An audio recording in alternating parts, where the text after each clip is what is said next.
US President-elect Joe Biden and Vice President-elect Kamala Harris wished people on the occasion of Diwali and said that they look forward to celebrating the Festival of Lights at the White House next year. Extending their wishes, Biden and Harris said in a joint statement that like many cherished traditions, Diwali too symbolizes light over darkness, knowledge over ignorance, and empathy over apathy amid the coronavirus pandemic. The Indian economy is seen recovering faster than expected, and the Reserve Bank is likely to have come to an end of the rate easing cycle, according to global forecasting firm Oxford Economics.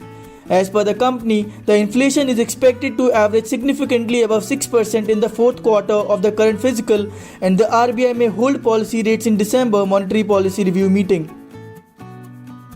Gold imports, which have a bearing on the current account deficit, declined 47% to $9.28 billion during April to October due to fall in demand in the wake of the COVID-19 pandemic. The decline in gold and silver imports has helped in narrowing the country's trade deficit difference between imports and exports to $32 billion during April to October 2020-21 as against $100 billion in the year-ago period.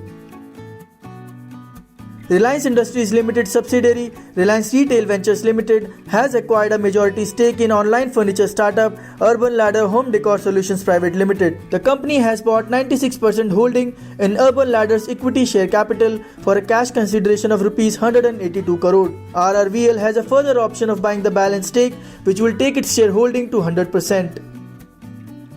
British Prime Minister Boris Johnson plans to announce next week a ban on the sale of new petrol and diesel cars from 2030, 5 years earlier than previously planned, as per the Financial Times. Britain had originally planned to ban the sale of new petrol and diesel powered cars from 2040 as part of efforts to reduce greenhouse gas emissions. SoftBank-backed e-grocer Grofers sees its gross merchandise value rising 4 times to around Rs 30,000 crore by 2022. A company official said that the firm focuses on private label products to drive overall sales growth and is looking to enter new categories like electrical products, blankets, with focus on sales during winters. The official said the e-grocer is adding 1 to 2 new cities every month and expecting to expand its services to over 50 cities by June 2021.